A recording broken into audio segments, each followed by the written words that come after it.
Oui, c'est un peu ça. Même dans le match, on a eu des bons moments avec un contrôle total sur le match. Et puis des moments où on perd le fil, mais bizarrement, on donne le ballon à l'adversaire, ou on voit encore qu'on a besoin de gagner en maturité. La victoire est belle et importante, mais on a souffert jusqu'à la fin. Le fait d'être à un seul but d'écart jusque dans les dernières minutes, forcément, ça nous met un peu en difficulté. Non, mais s'il n'y a pas de questions, c'est pas grave. Hein, on t'en voudra pas. Au revoir, alors. Non, mais comment vous l'expliquez justement cette fébrilité-là? Parce qu'on sent à un moment que vous maîtrisez. Bah, il suffit, il y a 2-3 éléments déclencheurs, ne pas jouer vers l'avant, commencer à reculer, ne pas assurer des passes faciles, donc on a perdu des ballons faciles. On a vraiment donné à Angers le bâton pour se faire battre par moment. Puis par d'autres moments, on a eu quand même une belle maîtrise avec on a quand même beaucoup de grosses occasions, on marque 3 buts encore, et ça, bon, ça, faut garder. Est-ce que, on est arrivé sur le positif, mais est-ce que le fait de mener au score et d'avoir une avance comme ça au tableau d'affichage, ça vous met peut-être dans un confort et il y a un relâchement quelque part? Alors je pense que ça a été le cas en première mi-temps. Quand on mène 1-0, je trouve qu'après on est descendu d'un cran, on a été un peu trop laxiste, moins dynamique. Pour la deuxième mi-temps, un peu moins. Même quand on a marqué le 3-1, j'ai trouvé qu'on maîtrisait plutôt bien la partie, à part des moments ponctuels où alors là je dirais on déconnecte complètement. Et puis face à une équipe d'Angers qui avait quand même des individualités de talent, on peut le payer cher. Philippe, la dynamique est bonne en ce moment. On sait que le mois d'octobre est important.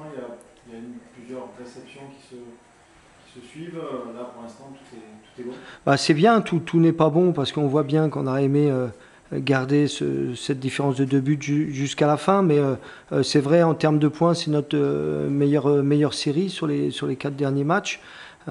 Donc il faut continuer à engranger. Mais on voit bien aussi qu'il ne faut pas se relâcher parce qu'il y a de la qualité en face. Et nous, on ne peut pas se permettre d'être à 80% en Ligue 1. On doit être toujours à notre niveau et jamais en descendre. Sinon, ça sera forcément plus difficile. Ça paraît loin maintenant, Philippe, la semaine à 3 défaites avec Paris, Nantes, etc. Non, c'est pas loin, on a toujours conscience de ça. Puis après aussi, ça dépend de la qualité des adversaires. Donc on aura encore des moments difficiles. Pour l'instant, on essaye d'engranger un maximum de points, c'est l'objectif. Et en produisant toujours, en essayant de produire notre jeu. Mais on sait très bien que la route est encore très longue et elle sera semée d'embûches. Anthony, la sortie de Montauroux derrière, il est touché ou... Crampes au mollet. Alors j'ai dit c'est le seul défenseur central que je connais qui a des crampes au mollet.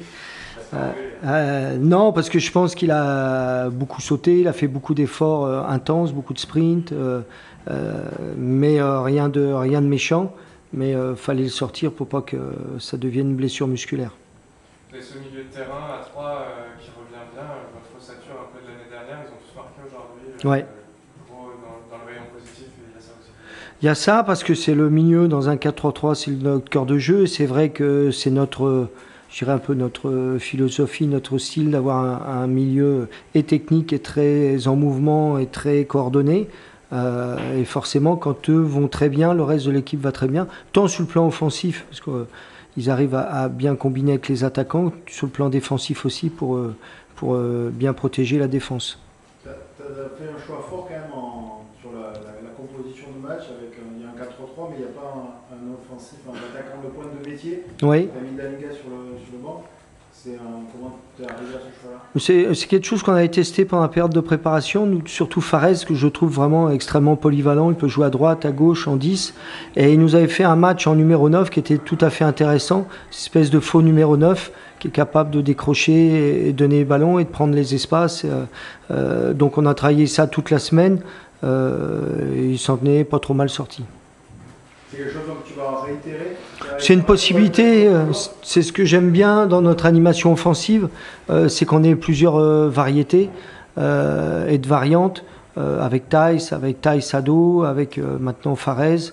Donc cette variété-là peut nous aider à continuer à performer.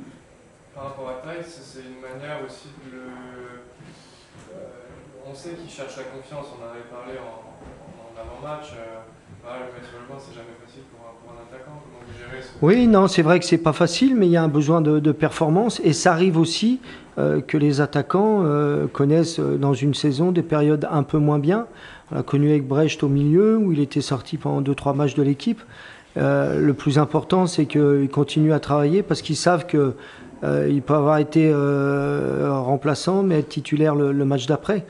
Et puis j'ai dit, bon, en rentrant comme ça, s'il pouvait aussi marquer, profiter de la fatigue de la défense adverse, ça aurait été bien aussi pour la confiance. Mais on a confiance en Theis, là c'est des choix du moment et on aura besoin de tout le monde. Philippe, on n'a pas encore vu de Singaras, c'est parce que c'est le contexte qui n'y s'y prête pas ou parce que tu considères qu'il n'est pas encore... Je pense qu'il n'est pas encore tout à fait prêt. Et puis aujourd'hui, pour prendre la place à nos milieux de terrain, c'est pas simple. Donc la concurrence est très forte. Des fois, on a des joueurs qui sont bien, mais d'autres qui sont encore au-dessus. Mais en tous les cas, il travaille. Et puis à un moment ou à un autre, c'est sûr qu'il va venir nous aider. German Zedic, une rentrée intéressante. Ouais, j'étais content parce que c'est pareil, pour lui, c'est pas facile. C'est un joueur phare de son club de Malmö qui a joué la Coupe d'Europe. Et là, il doit s'adapter à la Ligue 1, il doit s'adapter à notre style de jeu aussi. Il y travaille beaucoup, mais il a fait une entrée vraiment très intéressante, la meilleure depuis qu'il est là. Et ça, c'est de bon augure, parce que si on récupère un Birma comme je le connais, comme il a pu montrer sur deux, trois actions, ça va vraiment nous aider. Je voudrais vous poser une question juste sur quelque chose qu'on a déjà évoqué aussi, sur votre réussite au stadium à domicile. Oui. C'est important. Et vous avez pris la mesure un peu aussi de ces matchs à domicile. Vous avez marqué quand même 7 buts en 2 matchs. Ouais. Alors c'est appréciable et d'autant plus qu'on est soutenu par un public formidable. Et mon collègue Gérald en parlait, il me dit avant on venait ici, c'était mort. Il me dit là il y a une ambiance de feu. Donc forcément gagner à domicile en mettant des buts, voilà, c'est un petit signe aussi pour nos supporters pour dire continuez parce que ça nous aide beaucoup et tout le monde est content. Ça crée une bonne ambiance de travail aussi. De l'extérieur, on sent que c'est sain aussi, voilà, ce qui se passe dans les tribunes. On a un peu parlé cette semaine de ça, de tout ce qui peut entourer l'extra-sportif dans le foot. Ouais. Ici, il y a quand même... Il y a beaucoup d'énergie positive et forcément ça rejaillit sur les joueurs. Et que ce soit autour du club, à l'intérieur du club. Là, on a fait, je ne sais pas si on peut en parler, mais on a fait une soirée sponsor partenaire. Bon, c'était top, quoi. On a pu voir nos partenaires, les joueurs ont pris des photos avec, on a discuté avec. Donc on a des ondes vraiment positives qui nous viennent de partout et ça, forcément, ça aide.